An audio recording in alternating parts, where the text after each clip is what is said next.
Chapter 219, Probing.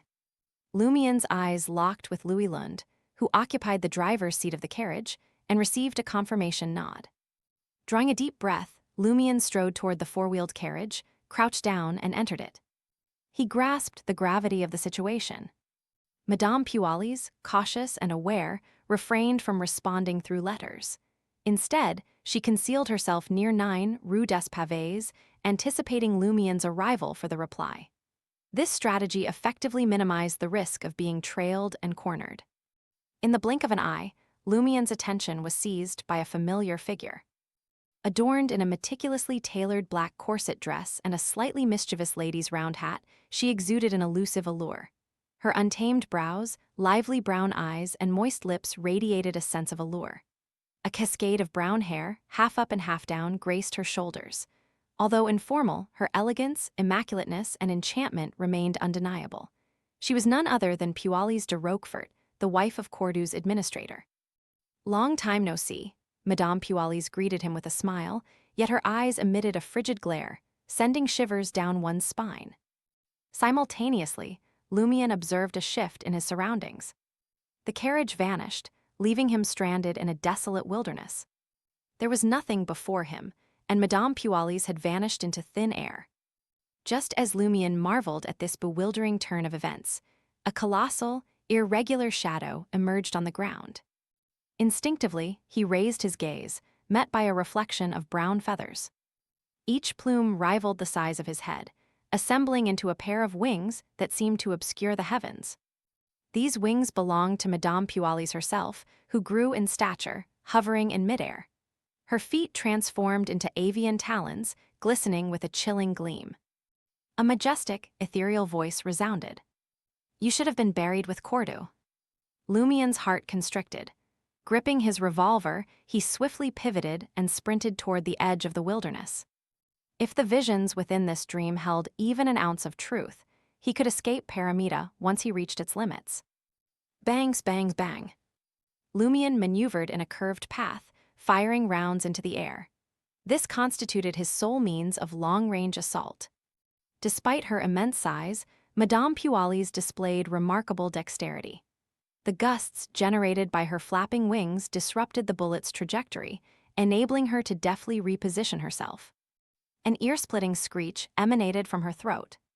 Ahead of Lumien, the earth beneath the wilderness upheaved, soil cascading away, unveiling yet another monstrous entity. A python, long deceased, emerged from the ground. Most of its blue scales had decayed, exposing rotting flesh and jagged bones. A repugnant odor filled the air as the python's entire body writhed with yellow pus and deformed worms. Bloodshot eyes glared condescendingly at Lumien. Translucent silkworms squirmed in and out of its hollowed eye sockets. The serpent's gaze landed condescendingly on Lumien before it lunged over, its maw open wide, its yellowed fangs aimed at the living prey. Lumien's head spun from the putrid stench that permeated the air. With haste, he withdrew a sheet of drawing paper from his shirt and unfolded it. A vibrant, golden-red sun adorned its surface. Instantly, the surroundings grew warmer, and the sky, once obscured by Madame Pualis, brightened. The long-deceased python averted its gaze from Lumien, seemingly unwilling to face the sun's brilliance. Yet its attacks merely slowed rather than ceased. Seizing the opportunity, Lumien pivoted, clutching the drawing, and darted off in another direction. Hovering midair, Madame Pualis parted her lips, uttering a sinister phrase unintelligible to Lumien. An immediate weakness washed over Lumien, diminishing his running speed, as if a grave illness had befallen him, leaving him yet to convalesce. Right on the heels of that, Madame Pualis raised her head, emitting a sharp, pained howl. At that moment, Lumien perceived an ethereal shattering sound. It reverberated within his soul and body, casting a veil of darkness over his vision, propelling him toward the threshold of death. Had it not been for Hunter, Provoker, Dancer, and Alms Monk fortifying his constitution from various angles, Lumien might have succumbed to his enfeebled state. Clutching onto his last vestiges of reason, Lumien endured the agonizing pain, mustering his dwindling strength to reach into his pocket and brush Mr. K's finger. In an instant, he felt the refreshing touch of raindrops nourishing his body and soul. His injuries swiftly mended at a visible pace, while the surrounding wilderness gradually dissolved into illusion until it vanished entirely. Lumion caught sight of Madame Pualis seated opposite him in the carriage. The chill had evaporated from her gaze, replaced by a sneering mockery. With your feeble strength, you aspire to seek revenge against Guillaume Bainet. When I departed Cordoue village, he gained a new boon after driving away us believers in the Great Mother. He now stands on par with a Sequence 5 Fate Appropriator. In the future, he may even procure the corresponding potion for consumption. Was her earlier attack merely a test of my capabilities? Lumion harbored no surprise at the Padre's Sequence 5 status. After all, his contracted abilities far surpassed those of a contractee, yet he clearly lacked godhood. That left only two possibilities, Sequence 6 or Sequence 5. Considering Guillaume Bainet's performance in the dream and his clash against Ryan, Lee, and Valentine, Lumion had long suspected him to be a Sequence 5 Fate Appropriator. Now, Madame Pualis had confirmed his suspicions.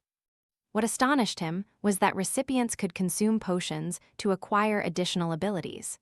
However, they must choose the appropriate potion or a suitable alternative. Lumion pondered for a moment, concluding that such occurrences were to be expected. Beyonders themselves could receive boons. It was just that the process carried various complications. Lumion met Madame Pualis's gaze and responded calmly, "I still have time to grow, and there's a chance for me to become stronger. However, Guillaume Bainet has little hope of attaining godhood. He doesn't believe in the three entities that the Great Mother is a part of. I'll catch up to him as soon as I can." Unspoken by Lumion were his hopes of acquiring more formidable allies. Being an evil god's blessed and having offended a follower of the Great Mother, Guillaume Bainet couldn't find many companions. They were likely wild beyonders and recipients who also believed in inevitability. Madame Pualis chuckled. "Confidence is a good trait. I admire young people like you who are full of confidence. Would you like to join me and worship the Great Mother? By doing so, you can gain additional assistance. Apart from the power of the potion, you can also receive boons." "I'd rather not become pregnant and have children." Lumion declined Madame Pualis's kind offer in a tactful manner. Madame Pualis smiled and replied, "It seems you haven't yet experienced the holiness, preciousness, and joy of life and the wonders of new beginnings. It's something I only came to fully comprehend after giving birth. But there's no need for you to refuse now. When you come to understand the greatness of the Mother, you can approach me anytime." Lumion didn't wish to dwell on matters concerning the Great Mother, so he changed the subject.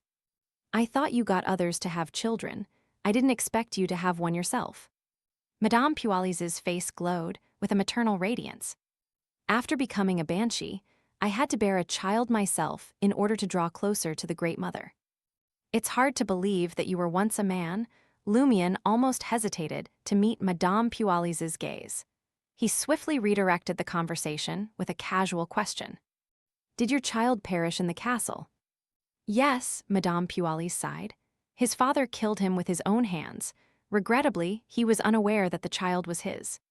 "Who?" Lumion blurted out. Madame Pualis smiled. "Guillaume Bainet. Didn't you witness our affair? He didn't notice, but I knew you were hiding behind the altar. I even considered inviting you to join us. I assumed your affair was merely symbolic. Some of it was real."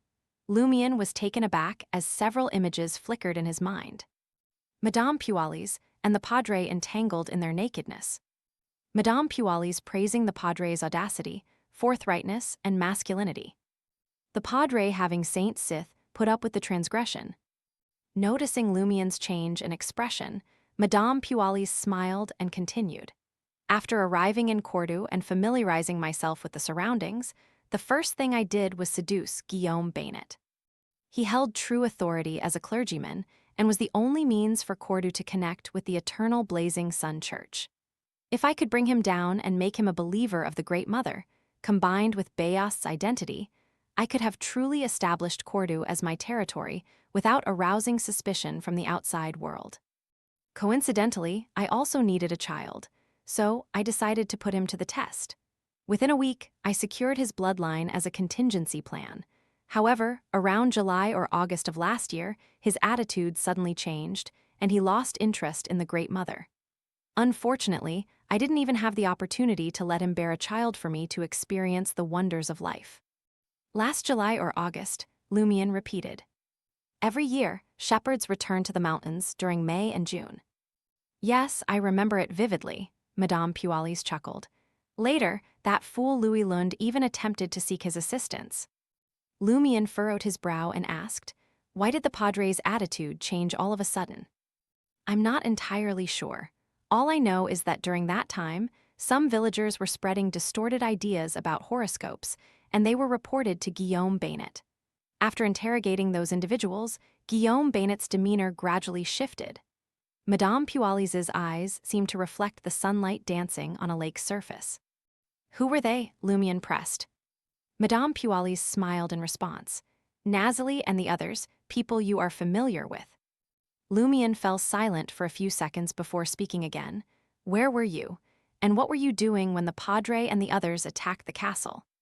Pualis let out a brisk laugh. So, you finally ask. You should have already guessed the answer, right? She gazed at Lumion with a pained and twisted smile. Auror attacked me,